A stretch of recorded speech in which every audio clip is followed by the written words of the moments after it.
Oke, selamat pagi, siang, sore, atau malam. Saya nggak tahu kapan Anda nonton acara yang disiarkan di YouTube Cokro TV. Kita mau diskusi yang seru ini. Ada FPI Reborn katanya. Ada satu organisasi yang sekelas PKI, udah terlarang di Indonesia, sekarang dibangkitkan kembali seperti membangkitkan arwah yang gentayangan gitu deh. Nah, udah di beberapa tempat sudah deklarasi, orangnya itu juga, konsepnya masih nggak jauh-jauh beda, cuma namanya diubah sedikit jadi Front Persaudaraan Islam. Tadinya Front Pembela Islam. Ini di dua orang di studio yang sudah hadir di sini, ada pengamat terorisme, ada Cak Islah Barawi. Makasih Cak udah hadir lagi di sini kita diskusi. Dan satu lagi Mas Guntur Romli, intelektual muda dari NU. Mas Guntur, makasih Mas. Sudah hadir di sini. Luar biasa. Dua-duanya ini sudah lagi perawatan wajah agak glowing. Saya enggak. Jadilah saya mau langsung nih mau dapat perspektif ini dari perspektif Anda soal FPI Reborn ini, lahirnya organisasi baru, sebetulnya nggak baru-baru banget ini, cuma ganti baju, bajunya juga nggak ganti-ganti banget. Mungkin Cak Islah bisa punya pandangan sedikit, Cak. Sebenarnya FPI Reborn ini, terima kasih Mas Eko, saya lupa itu. Jadi FPI Reborn ini kan sebenarnya sama konsepnya seperti lahirnya FPI pada awalnya. Ini persoalan pragmatisme politik. Oke. Jadi ini persoalan kebutuhan politik pada saat itu. Nah, FPI Reborn ini sebenarnya tidak jauh beda dengan itu. Ketika FPI dilarang, Front Pembela Islam dilarang, lalu muncul Front Persaudaraan Islam ini muncul sekarang secara sporadik. Ini kan, ini kalau kacamata saya, ini persoalan etalase saja. Mereka hanya ingin masuk bursa pemakai. Oh, gitu. Bursa pemakai, karena memang ini persoalan pragmatisme politik. Ya, jadi menurut saya ini hanya semacam dia ingin masuk bursa, berusaha mengkosmetis dirinya dengan model baru, Reborn ini. Tapi sebenarnya dia sedang finding a user sebenarnya. Dia mencari pemakai aja sebenarnya saat ini. Jadi dia tidak peduli persoalan normatif, persoalan izin, meskipun secara de jure mereka belum kantongi, tapi kan mereka ingin menunjukkan eksistensinya secara de facto. Nah, ini sebenarnya dia sedang berusaha membedaki dirinya. Ini siapa nih yang mau pakai saya nih? Gitu. Kurang lebih sama. Lebih sama. FPI juga dulu bangkit lahirnya juga dengan pragmatisme politik pada saat itu dan kebutuhan-kebutuhan politik oleh beberapa aktor politik. Tentu saja yang sekarang ini juga begitu. Nggak jauh beda. Nggak jauh beda. Pragmatisme politik itu pada konsepnya adalah mereka akan melihat bejana. Dia melihat wadahnya. Nggak mungkin kalau tidak ada bejananya. Kemudian user mau make. Ini kan soal mass deployment. Dalam kebutuhan-kebutuhan politik, mass deployment itu lazim.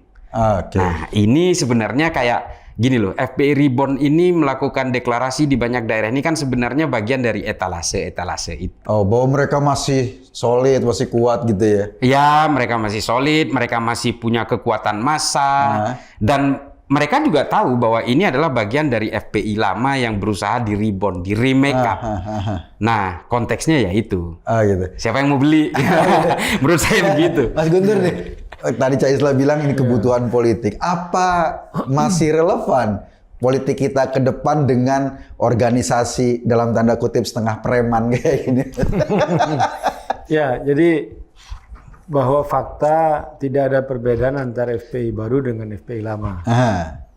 Kalau kita baca berita pengakuan dari Aziz Yanwar, kuasa hukum FPI lama, terus yang baru, kemudian kuasa hukumnya Rizik Syihab, dia kan pernah bilang bulan Januari 2021 setelah FPI itu dibubarkan, mereka memang sudah mau mendirikan Front Persaudaraan Islam (FPI). Dan itu semua atas restu ya Rizik Syihab. Mau soal ADRT, mungkin cuma namanya Rizik yang nggak ada di situ. Tapi kan ketua umumnya juga ya orang FPI yang lama, termasuk juga waktu deklarasi awal-awal Munarman juga waktu itu masih ikut, ya kan awal-awal. Yang rame sekarang itu kan deklarasi di daerah-daerah. Yeah. Tapi kan sebelumnya ada sejak FPI itu dibubarkan, mereka langsung bikin yang namanya FPI baru ini gitu. Jadi kalau kita melihat tidak ada perbedaan antara FPI lama dengan FPI baru. Nah, FPI baru ini menurut saya lebih berbahaya daripada FPI yang lama. Kenapa? Kenapa lebih berbahaya? Karena tujuannya untuk menipu, pembohongan publik. Seolah-olah ada organisasi baru, padahal itu persis orangnya sama, ideologinya sama, ya. Kegiatan-kegiatannya pasti juga lama, tindakan-tindakannya juga sama gitu loh. Kan tidak ada yang bisa membedakan antara FPI yang lama dengan FPI yang baru. Nah, makanya itu yang sebut lebih berbahaya karena FPI baru tujuan untuk menipu publik. Melakukan pembohongan kepada publik, memberikan bungkus yang baru kepada barang yang sudah busuk, ada barang yang sudah rusak. Nah, ini menurut saya yang lebih berbahaya. Kalau udah lama ya barang lama isi busuk, kemudian bungkusnya rusak, dah kita tahu. Tapi kalau barangnya busuk, barangnya rusak, kemudian dibungkus dengan hal yang baru, nah ini yang berbahaya. Makanya sebutnya berbahaya. Kemudian yang kedua, saya tadi melanjutkan dari yang disebutkan oleh Gus Islahi tadi, bahwa ini memang siapa yang mau pesan kelompok ini. Ini sangat relevan ketika Anda nanya soal apakah masih relevan dengan kondisi saat ini, sangat relevan. Karena saya melihat bahwa FPI Reborn ini ada yang katakanlah mendukung, ataukah mungkin juga bisa memberikan dukungan, apakah finansial atau apapun namanya itu. Tapi intinya ini tujuan adalah politik 2024. Oh, ujung-ujungnya itu ujungnya kalau saya itu. Kalau saya melihat ini ada dugaan kuat kalau menurut saya itu terkait dengan pencapresan Anies Baswedan FPI Reborn ini. Kenapa? Karena ya kalau kita melihat bagaimana dulu Anies menggunakan FPI pada Pilkada Jakarta. Ya. Dan tidak menutup kemungkinan pada tahun 2024 Anies yang sudah gagal memimpin Jakarta, tapi dia masih mau ngotot dengan pencapresan, masih menggunakan isu-isu agama dengan ya siapa lagi? Pokoknya kalau bukan FPI, kalau FPI lama sudah dibubarkan. Dan kita ingat bahwa Anies ini ketika FPI lama itu masih ada selalu datang di miladnya FPI. Kemudian ketika Rizik datang dia ikut menyambut, ya kan? Harusnya orang datang dari luar negeri, zaman itu harus karantina, dia malah ikut menyambut bertemu dengan Rizik, ya kan? Nah, kita lihat bahwa FPI Reborn ini memang terkait dengan politik-politik 2004 yang saya sangat kuat, sangat kuat dengan kengototan Anies untuk menjadi capres. Ya, apapun partai yang mendukung, apakah PKS atau apa, tapi irisan ini sangat-sangat kuat bahwa FPI Reborn ini terkait dengan pesanan-pesanan politik yang pada akhirnya pada tahun 2024 akan kembali politik identitas keagamaan itu semakin menguat dengan siapa yang mau mengorder FPI Reborn ini. Itu menurut saya. Oh gitu ya. Nah ini menarik ya. Tadi Ca Islah bicara bahwa nanti siapa yang mengorder.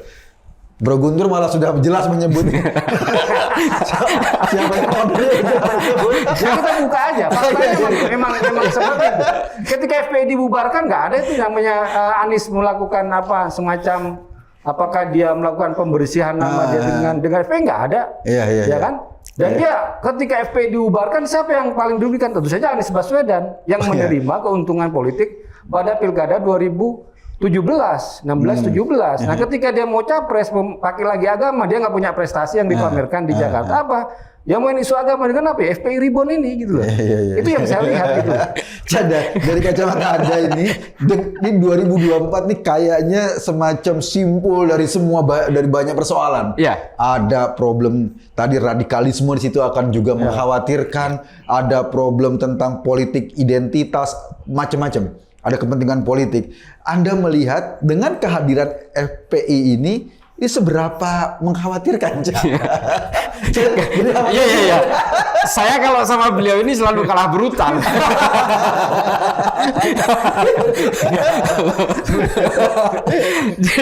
Jadi memang kalau kita melihat ya, kalau dari secara perspektif politik, sejak tahun 2014, 2019 secara skala nasional memang kelompok-kelompok seperti ini kan memang sebenarnya tidak pernah berhasil kalau kita lihat. Tapi ada skala kecil yang bisa dijadikan satu parameter. Pada Pilkada 2017 ternyata mereka berhasil. Di Jakarta tapi tapi dalam satu skala kecil. Nah, memang lokomotif ini seolah-olah menjadi role model untuk dikembangkan pada skala nasional. Masuk akal kalau memang perspektifnya Gus Guntur tadi bahwa ini akan dipakai sebagai kendaraan. Meskipun sudah 2 kali pemilu ternyata mereka tetap kalah misalnya, saya kira di 2024 ini nanti akan menjadi satu zero sum game lah, semacam perang bubat di situ.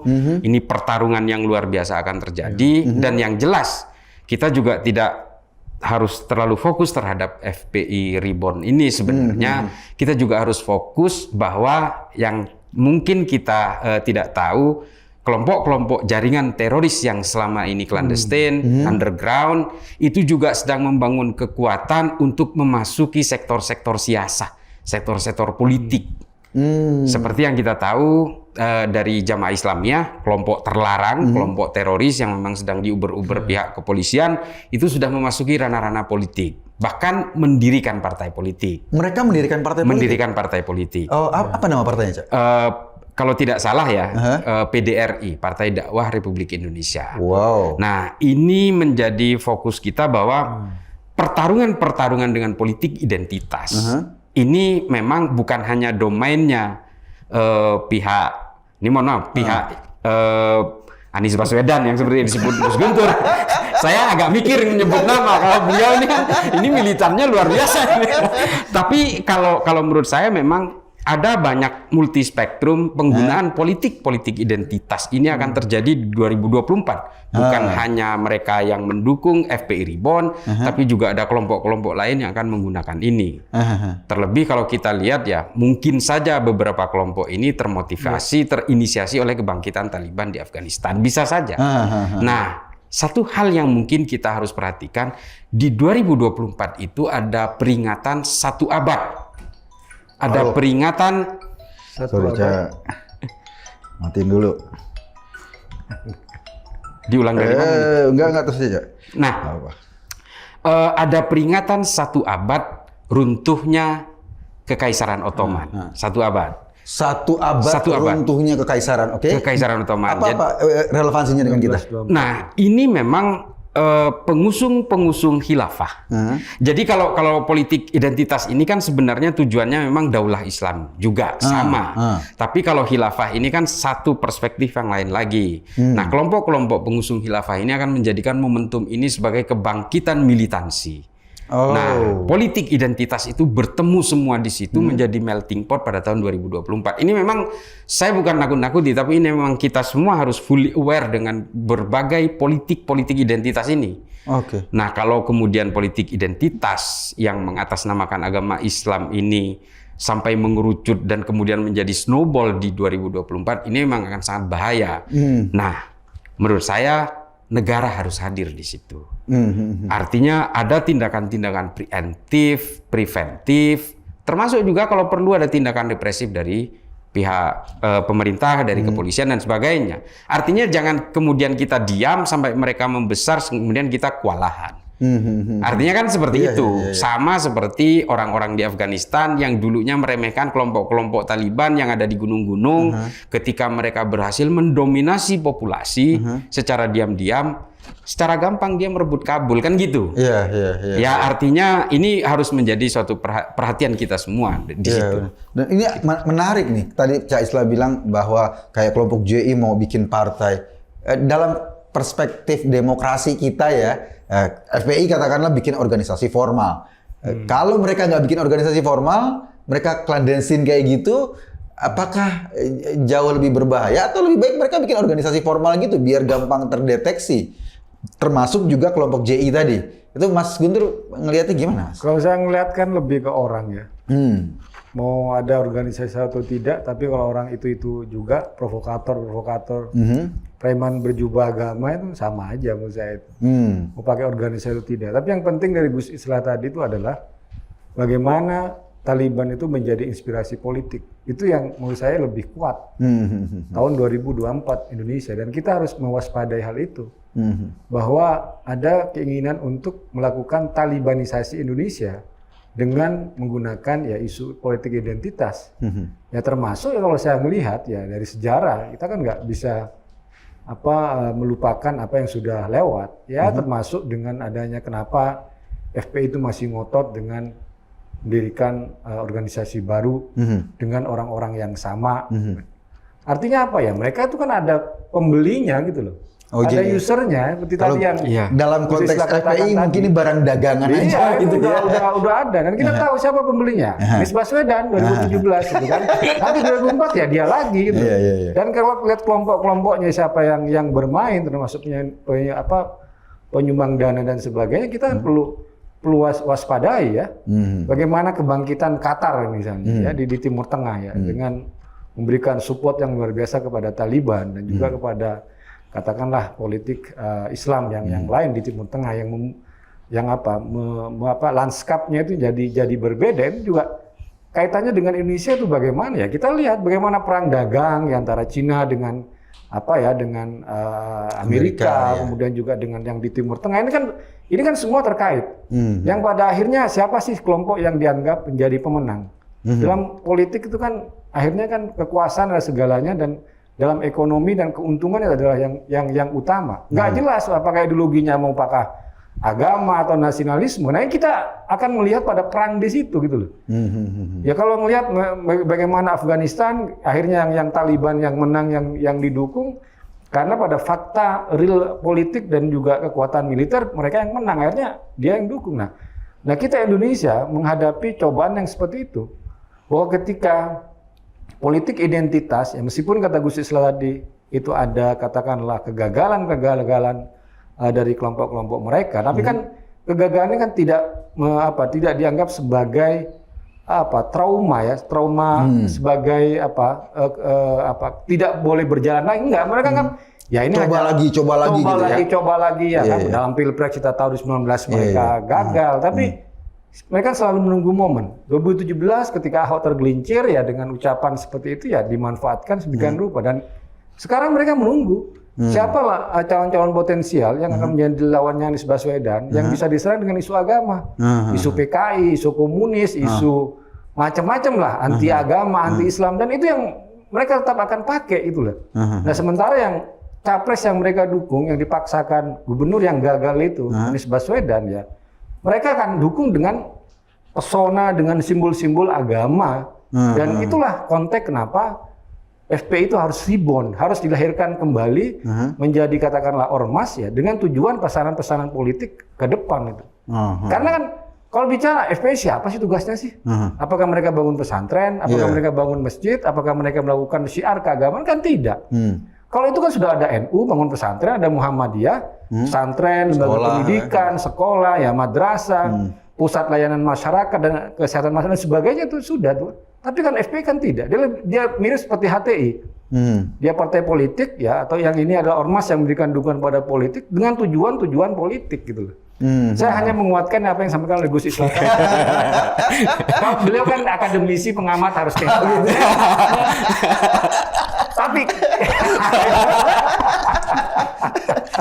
kira-kira konteksnya seperti itu gitu kan. Tapi yang paling menarik sebetulnya seberapa mengkhawatirkan sih Cak gerakan-gerakan politik identitas atau katakanlah gerakan yang lebih radikal untuk mengancam Indonesia ke depan nih Cak? Ini kan kalau kita berbicara tentang betapa bahayanya, sangat bahaya. Kalau kita melihat dari kejadian-kejadian di banyak negara, seperti di Somalia, di Nigeria, bagaimana politik identitas di sana itu bergulir cepat. Muhammadu Buhari, ada dulu di Somalia itu ada cikal bakalnya Al-Shabaab, namanya Al-Ittihad Al-Islamiyah. Ini luar biasa memang.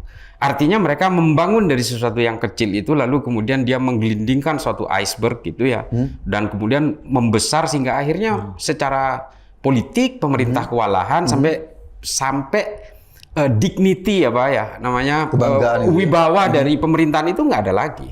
Akhirnya terkooptasi oleh kelompok-kelompok yang menggunakan politik identitas ini. Dan itu terjadi juga di Libya, terjadi juga di Mali dan sebagainya. Suriah juga akhirnya seperti itu. Dan kali ini kita tahu ada Afghanistan. Ini sangat bahaya karena apa? ke depan ini kan persoalan shifting global shifting power game sebenarnya. Bagaimana kemudian Amerika dengan mudahnya dia keluar dari Afghanistan karena dia sudah mulai ingin menguasai Asia Pasifik dengan menguatnya Cina. Artinya ada geopolitik global yang juga harus menjadi pertimbangan. Nah, Indonesia berada di tengah-tengah itu. Di tengah berbagai pertarungan pelanduk itu, Indonesia memang kemudian menjadi satu pertaruhan burden bahwa politik identitas ini kemudian mau tidak mau akhirnya menguat dengan sentimen-sentimen global yang terjadi. Entah itu terinisiasi oleh Taliban, entah sentimen anti terhadap Amerika, atau sentimen pro-Amerika dan sebagainya. Nah, ini akan sangat menginfluen kehidupan berpolitik kita.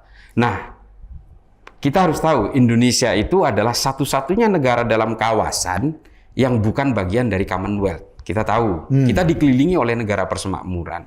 Kalau Indonesia ini menguat secara ekonomi, secara sosial, secara politik dan sebagainya, maka negara-negara lain ini kan tenggelam. Ini kan bandul politik dan bandul ekonomi secara global. Nah, inilah pertarungannya di situ.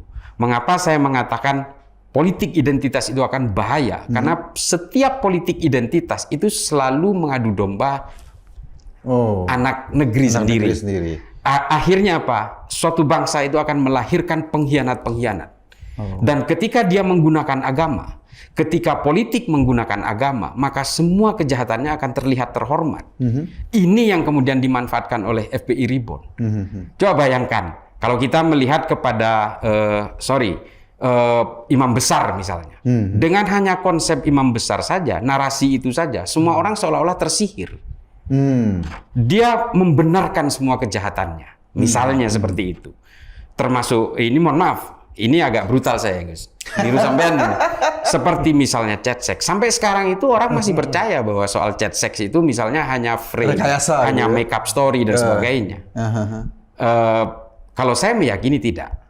Ya artinya begini, konteksnya begini. Kejahatan apapun itu akan berusaha dieliminir dengan suatu hal yang terhormat. Ini adalah imbas dari politik identitas. Coba, betapa kejamnya Al-Shabaab, betapa kejamnya Boko Haram. Tapi bagi orang yang masih mengadopsi politik identitas, bahwa Islam itu harus berkuasa, Islam itu adalah satu gerakan politik yang harus diwujudkan, nubuah akhir zaman dan sebagainya, orang menjadi tersihir. Jadi orang nggak peduli dengan kekejaman itu. Nggak peduli. Al-Shabaab itu jangan salah, meskipun dia itu nggak ada positif-positifnya, dia membantai di suku Swahili, kelompok sekte Zahiri dibantai semua, dan sekarang di seluruh negara-negara di tanduk Afrika itu dihajar oleh Al-Shabaab. Ya, pengagumnya dan pengikutnya makin besar. Oh iya? Ya, iya. Ini bahayanya politik identitas. Kalau kita tidak berhasil mendevaluasi dan mendegradasi kelompok-kelompok yang getol menggunakan politik identitas, ya taruhannya adalah konflik komunal. Pada akhirnya kita sebagai bangsa ya hancur lebur. Tuh ada yang menarik nih, mungkin Mas Guntur ini. Kan kalau kita lihat ya, kelompok-kelompok ini selalu lahir didasari oleh ideologi yang Wahabi gitu biasanya ya, yang keras gitu. FPI ini kan katanya ideologinya sama dengan Ahlus Sunnah wal Jamaah dan lain-lain. Kok kenapa bisa kita kategorisasi sebagai kelompok keras gitu loh, sementara sebagian besar masyarakat Indonesia kan sama secara ideologi. Kenapa nih agak lain sendiri? Karena kan kelompok-kelompok lain kayak misalnya ISIS atau JI atau kan kebanyakan mengadopsi ideologi Wahabi ya, kelompok-kelompok fundamentalis Islam atau revitalisasi agama. FPI kan secara syariat atau apa gitu katanya bagian dari ini. Wahabi itu kan mengaku juga Ahlus Sunnah wal Jamaah. Kalau kita mau lihat antara perbedaan Ahlus Sunnah wal Jamaah Sunni dengan Syiah, maka Wahabi, teroris, JI, itu semua dalam lingkup Ahlus Sunnah wal Jamaah. Mereka ngakunya itu ya? Mengaku. Ya mengaku ya boleh aja mengaku. Tapi pada tindakannya kan ketika mereka mudah mengkafirkan, melakukan kekerasan, kemudian membangkang kepada pemerintah yang sah, ya kan? Kemudian melakukan pelanggaran-pelanggaran terhadap hukum, itu kan bukan dalam konteks politik Ahlus Sunnah wal Jamaah gitu. Seperti yang Ya, kalau diyakini mengklaim- NU ya. Ya, FPI kan nggak hanya mengklaim Ahlus Sunnah aja, mereka mengklaim paling Islam, pembela Islam. Gitu. Luar biasa kan? Islam yang menurut sabda Rasulullah SAW, al-Islamu ya'lu wa la yu'la alaih, bahwa Islam itu unggul dan tidak ada yang diunggulkan. Tiba-tiba ada sekelompok orang yang merasa paling membela Islam. Sabda Nabi, Islam sudah unggul, nggak ada yang lebih unggul dari Islam tuh nggak ada. Jadi nggak perlu FPI, nggak perlu Rizik gitu loh. Ini kok, tapi mereka dalam klaim-klaim politik itu yang mereka lakukan gitu loh. Jadi jangan apa istilahnya itu terperdaya dengan propaganda, dengan klaim-klaim sepihak dari sana. Ngaku Islam lah, lalu dekat dengan NU lah, dekat dengan Ahlus Sunnah wal Jamaah lah, ngaku dengan Indonesia lah loh. Faktanya bagaimana Anda? Kenapa dalam ADRT yang dulu tujuannya adalah mendirikan khilafah Islamiyah, ya kan? Kemudian juga kenapa menghapuskan UUD 45 sama Pancasila dari ADRT yang lama? Itu kan kita bicara soal fakta lah, soal tindakan dan takfir. Takfir mudah mengkafirkan, melakukan tindakan sepihak seperti kasus Muhammad KC itu ya. Si panglimanya FPI si Maman itu kan yang bersama Pak Napoleon Bonaparte itu kan nggak ada Ahlus Sunnah yang kayak gitu melakukan tindakan kayak gitu, itu nggak ada. Merongrong pemerintah yang sah itu nggak ada Ahlus Sunnah, itu bugot. Kalau dibilang kata Novel Mukmin si Muhammad KC itu bisa dipancung, ya bugot, pemberontak terhadap pemerintah juga dipancung dalam Islam gitu loh. Jadi kita perlu hati-hati kalau bicara soal ajaran-ajaran dan tradisi ya dalam keislaman ya, karena apa yang mereka omongkan bisa berbalik kepada mereka sendiri gitu. Nah ini yang kita lihat. Tapi yang menarik tadi yang Gus Islah tadi soal itu bahayanya politik identitas dan bagaimana kelompok seperti FPI Reborn ini menggunakan Islam sebagai politik identitas ya, untuk memperlawankan dengan nasionalisme, dengan agama yang lain, dengan harapan bahwa ketika mereka mengatasnamakan Islam, maka identitas keislaman yang menjadi mayoritas di negeri ini seakan-akan bisa mereka klaim, seakan bisa mereka mendapat dukungan ya. Ini yang menurut saya yang sangat berbahaya, dan ini terjadi persis seperti yang sampaikan dari Somalia, kemudian juga di Taliban, kemudian juga kaitan dengan runtuhnya dinasti Utsmani pada 1924 dan nanti 2024 ini juga sangat terkait gitu. Dan kita akan melihat bagaimana yang saya bisa masukkan bahwa donatur-donatur ya yang saya sebut Qatar itu juga bisa masuk dalam propaganda politik ya, tujuannya ya sebagai aliansi politik. Dan tapi ingat belakangnya Qatar juga ada Amerika gitu loh, pada akhirnya juga ke situ juga gitu kan. Taliban diusir dari Amerika diusir dari Afghanistan oleh Taliban lah, yang berperkasa itu siapa? Ya Qatar. Markas militer terbesar Amerika, angkatan udara itu ada di Qatar gitu loh. Jadi kadang-kadang kita ya peta politiknya juga gitu-gitu aja kan pada akhirnya itu kan. Jadi ini juga biar masyarakat juga terbuka, hati-hati loh. Ini semua permainan politik. Ini bukan agama ya. Ini bukan tentang syariat. Ini bukan tentang tentang Rasulullah SAW. Enggak, Islam itu ya lu wala yu'la alaih, enggak perlu dibela Islam itu. Gitu loh. Sudah jelas itu jaminannya dari Rasulullah SAW itu sudah jelas. Sekarang apa? Ya mengatasnamakan kelompok-kelompok itu untuk katakan Gus Islah tadi identitas politik, dan pada faktanya itu yang sudah terjadi dan membahayakan gitu loh. Itu Cak, ini saya sering ya teman-teman yang dapat pertanyaan, terutama netizen itu kelompok-kelompok HTI atau sering pertanyaannya gini, ini mau berhukum pakai hukum Allah, Quran atau hukum manusia? Pancasila itu kan buatan manusia dan lain-lain. Nah, kadang-kadang itu kita banyak teman-teman yang confused jawabnya, Cak. Mungkin Anda bisa ngasih sedikit guideline lah ketika diperhadapkan dengan pertanyaan ini nih. Gitu loh. Ini banyak orang yang bingung nih, Cak. Dan kelompok-kelompok ini kan selalu begitu kan pamungkasnya. Selalu gitu. Ini mau ikut Pancasila, Undang-Undang Dasar 45 sebagai hukum manusia atau mau ikut Quran sebagai hukum Tuhan? Ini buatan manusia yang punya peluang salah, ini buatan Quran buatan Tuhan loh, yang dijamin kebenarannya. Nah, seringkali orang agak confused ketika dihadapkan dengan pertanyaan itu, Cak. Jadi seharusnya pertanyaannya kepada Al-Mukarram Guntur Romli, bukan saya. Jadi kalau kita berbicara soal politik, baik di Quran maupun hadis tidak ada anjuran tentang politik di dalam Islam. Tidak ada sama sekali. Kalau ada kemudian orang yang mengaku bahwa sistem khilafah itu adalah anjuran Tuhan atau ajaran Tuhan atau warisan Nabi Muhammad, saya meragukan itu. Sekarang kalau saya tanya orang yang selalu mendengungkan tentang khilafah itu, sistem yang mana yang dipakai? Kalau zaman Khulafaur Rasyidin itu menggunakan sistem syuro namanya, aklamasi. Pada zaman Bani Umayyah dia menggunakan sistem monarki absolut. Hanya anak, ponakan, saudara, hanya genetik yang bisa jadi raja. Pada zaman Bani Abbas ya, dia menggunakan ahlul halli wal aqdi. Gimana? Artinya dari sini ada hal yang berubah-ubah. Dari 3 periode ini saja sudah berubah-ubah. Nanti pada zaman Utsmaniyah itu sudah berbeda lagi. Pada zaman Bani Umayyah di Eropa berbeda lagi. Dia membagi kekuasaan-kekuasaan dalam bentuk-bentuk terkecil terhadap saudara-saudaranya, terhadap saudara sepupunya dan sebagainya. Ini banyak sekali sistem dalam khilafah ini. Apakah mungkin kalau memang itu anjuran Tuhan atau memang itu warisan dari Nabi Muhammad kemudian berubah-ubah? Ini kan sebenarnya mulkan-mulkan. Ini kerajaan-kerajaan yang bisa membuat sistemnya sendiri. Bedanya dengan Pancasila di mana? Pancasila itu adalah kesepakatan dari semua bangsa Indonesia ini supaya semua terakomodasi karena perjuangan kemerdekaan bangsa ini dilakukan bersama-sama. Islam, non-Islam dan sebagainya. Satu. Itu semua rangkaian itu satu. Yang kedua adalah saya selalu menyuarakan ini. Khilafah itu tidak mungkin bagian dari ajaran Islam. Kenapa? Kalau memang khilafah ini adalah ajaran Islam, konflik antara Sayyidina Umar dengan Sa'ad bin Ubadah tidak akan terjadi. Konflik antara kaum Muhajirin dengan kaum Ansor tidak akan terjadi. Tidak akan terjadi itu. Ini Kanjeng Nabi wafat, belum juga jenazahnya dimakamkan, konflik antara Sayyidina Umar dan Sa'ad bin Ubadah itu sudah terjadi.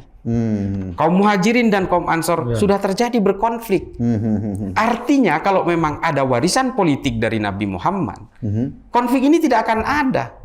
Karena sistemnya sudah terbentuk. Iya kan? Konflik ini membuktikan bahwa Nabi Muhammad memang tidak pernah mewariskan sistem politik. Akhlakul karimah saja. Hanya itu menurut saya. Nah, ini pandangan saya. Lalu konflik ini berujung dengan pembunuhan Sa'ad bin Ubadah. Sudah kabur ke Suriah, masih dipanah, dibunuh. Belum kita bicara soal pembunuhan-pembunuhan berikutnya. Ya kan? Sayyidina Umar taruhlah dibunuh orang Parsi. Tapi Sayyidina Utsman dibunuh siapa? Sesama Islam. Sayyidina Ali, Sayyidina Hasan, Sayyidina Husain. Nah, artinya apa? Mungkinkah Tuhan mewariskan dan memberikan ajaran politik yang pada akhirnya berujung dengan pembunuhan-pembunuhan dan kejahatan-kejahatan yang brutal ini? Jadi menurut saya, Pancasila ini adalah bagian juga dari sistem yang dilakukan oleh mulkan-mulkan itu, kerajaan-kerajaan itu. Tidak ada bedanya dengan kesepakatan pada zaman Bani Abbasiyah dengan ahlul halli wal aqdi, atau dengan sistem Bani Umayyah, atau dengan sistem syuro dan sebagainya. Ini kan soal kesepakatan bangsa saja. Ya artinya kalau kita mau bicara politik, ya kita bicara kesepakatan. Saya kira begitu kalau berkaitan ini. Nah, lalu ada orang misalnya pendukung khilafah yang mengatakan nanti kalau sistem khilafah ini tegak di Indonesia, orang bebas memeluk agama sesuai kepercayaannya. Mereka bebas melakukan ibadah sesuai. Loh, bedanya dengan Pancasila apa? Ngapain mesti dirubah? Pancasila juga udah begitu. Artinya soal khilafah ini adalah gimmick politik. Ini gimmick politik identitas lagi. Ujung-ujungnya kekuasaan juga mereka ya? Sama. Makanya saya dari awal sangat tidak setuju kalau Taliban ini diidentikan dengan Islam. Islam nggak begitu kok. Islam itu nggak begitu. Nggak kejam, nggak brutal. Ini belum apa-apa udah konflik. Ada ISIS-K, Khorasan dan sebagainya. Ada aliansi utara, ada bom meledak di bandara, meledak di Afghanistan Timur. Akhirnya apa? Kalau ini terlalu diidentifikasi sebagai Islam, orang itu gerah melihat Islam. Iya, benar. Saya kira begitu. Gus, tolong koreksi kalau salah. Udah luar biasa itu, tinjauan sejarah. Mas Guntur, pertanyaannya sama itu. Kalau saya ingin kutip aja yang disampaikan oleh seorang kiai pahlawan nasional, Kiai Haji Raden As'ad Syamsul Arifin, ketika melihat soal Pancasila itu kan jelas bahwa Pancasila itu bukan agama dan dia tidak bertentangan dengan agama dan nilai-nilainya itu sesuai dengan nilai-nilai agama. Menjalankan Pancasila berarti juga ikut menjalankan syariat Islam. Itu udah jelas. Oh, jadi memang pertanyaan itu yang salah ya? Itu maksud saya nggak perlu kita bedakan antara mana yang disebut dengan Al-Quran dengan Pancasila karena ini kan dua hal katakanlah yang punya posisi yang posisi yang berbeda. Makanya di dalam NU itu ada di ADRT-nya NU sebagai organisasi keislaman, maka ada dasarnya adalah Al-Quran dengan Sunnah, ada ijma, Sunnah, kemudian juga ada kias, gitu kan. Kemudian juga tentang madhab dan sebagainya. Tapi sebagai lembaga sosial politik Indonesia ya ini adalah UUD 45 sama Pancasila. Jadi kenapa? Ini kan ada dua hal yang posisinya yang berbeda, tapi tidak harus saling bertentangan gitu. Karena apa yang nilai-nilai kita sebutkan, memang kenapa mau menolak Pancasila? Coba sebutkan mana sila yang bertentangan dengan Islam. Ketuhanan yang Maha Esa, ya kan? Kemanusiaan yang alim. Itu semuanya kan nilai-nilai agama, nilai agama, nilai adat, nilai apa yang muncul dalam masyarakat kita ya, yang hanya katakanlah disimpulkan oleh Bung Karno dan itu sebagai common platform. Ya kalau kita bicara dengan orang katakanlah yang berbeda, orang Kristen, orang Hindu, orang Islam, kan nggak bisa pakai menggunakan bahasa Arab. Bagaimana caranya ya? Ambil nilainya soal keadilan, kemanusiaan, ketuhanan, persatuannya sama aja. Mau orang Islam, orang Kristen, orang Hindu, orang Buddha sama mendukung nilai-nilai tersebut. Nah, universal ini universal, nilai-nilai universal yang kita bisa saling bertemu ya, saling menguatkan di situ gitu. Nah ini sebetulnya menarik karena memang tadi pertanyaan tadi bahwa pilih Pancasila atau pilih Quran itu adalah pertanyaan yang salah kan. Jadi kalau dijawab pasti salah. Kalau dalam artian dijawab pilih salah satu, bahwa keduanya nggak saling bertentangan sehingga nggak mungkin ada pertanyaan pilih A atau B karena dua-duanya nggak saling bertentangan. Ini sebagai closing nih, Mas Guntur mungkin bisa memberikan semacam perspektif pada kita, utamanya menjelang katakanlah ada FPI Reborn, ada penguatan politik identitas. Mungkin bisa memberikan semacam penekanan agar publik aware lah terhadap bahayanya politik identitas kita, Mas. Ya tadi saya hanya ingin menguatkan dari yang disampaikan oleh Gus Islah itu tentang bagaimana kelompok Taliban itu bisa menjadi inspirasi politik yang baru, khususnya di dunia muslim. Saya senang sekali dikuatkan. Ini kenyataan, kan? Ini kenyataan gitu loh. Kita Indonesia pernah diuji, jangan sampai Indonesia mengalami kejadian seperti Suriah. Bagaimana konflik antar kelompok atas nama agama bisa diadu. Nah sekarang kan Taliban kemudian tiba-tiba Pak Yusuf Kala muji-muji Taliban ini Taliban yang berbeda. Komentar yang terlalu dini ya kan. Jelas bagaimana sekarang Taliban melarang anak perempuan ke sekolah, kemudian tidak ada jabatan publik untuk perempuan ya. Dan ini kan sangat berbahaya gitu loh. Nah, kita jangan sampai bahwa ada Talibanisasi Indonesia ya dengan menggunakan isu Islam, isu agama ya. Dan satu-satunya yang saya lihat salah satu kelompok, dan tadi Gus Islah tadi menyebutkan bahwa bagaimana kelompok-kelompok X dari teroris ya membangun sebuah partai politik yang bisa berkoalisi dengan FPI Reborn ini yang memang jualan utamanya adalah mendagangkan isu agama, provokasi antar kelompok ya kan, ini yang akan yang terjadi. Dan kalau kita melihat bagaimana komentar tokoh-tokoh mereka ya, ini kan terkait dengan juga 2024 ya nyebut Anies Baswedan sebagai capres mereka dan sebagainya. Itu kan salah satu, ini perlu kita buka ke publik biar publik juga sadar gitu loh bahwa ini hanya permainan politik belaka. Ini nggak ada hubungannya dengan Islam, ini nggak ada hubungannya dengan syariat, ini nggak ada hubungannya dengan agama, tapi agama yang dipolitisasi. Nah, Islam yang dipolitisasi untuk kepentingan kelompok mereka gitu, yang pada akhirnya ya keuntungan itu hanya mereka saja yang mau ngambil, nggak ada keuntungan Islam. Ya. Sekali lagi Islam itu ya'lu wa la yu'la alaih, itu adalah hadis Nabi bahwa Islam itu unggul dan tidak ada yang unggul dari Islam, tidak perlu pembelaan. Ya. Gus Dur saya bilang Tuhan tidak perlu dibela, ya. dan tidak perlu dibayar oleh seorang kriminal, ya, sudah 3 kali masuk penjara, ngaku paling membela Islam, itu bagaimana saya bilang? Itu malah merusak citra Islam menurut saya. Itu menurut saya. Makasih. Oke, makasih Mas Gus Islah. Barangkali ada closing statement yang bisa kita jadikan pegangan nih dalam kondisi. Kalau saya, Mas Eko, Gus Guntur, terima kasih, saya sering dikuatkan. Kita kan hanya ngambil ini aja. Akademisinya di sini. Kalau saya terus terang, karena saya paling senang itu selalu menggunakan paradigma sejarah dan juga studi komparasi dengan banyak negara. Memang politik identitas, politisasi agama ini menjadi concern, dan saya paling getol itu menentang itu. Karena banyak sekali negara yang kemudian hancur lebur, konflik tidak berkesudahan, atau setidaknya kalau konfliknya itu sudah selesai, dia terbelah. Sudan contohnya. Jadi dia politik identitas awalnya. Bagaimana Hasan Turabi menggunakan politisasi agama, Umar Bashir dan sebagainya. Hingga akhirnya mereka terlibat dalam perang sipil terpanjang di dunia 24 tahun.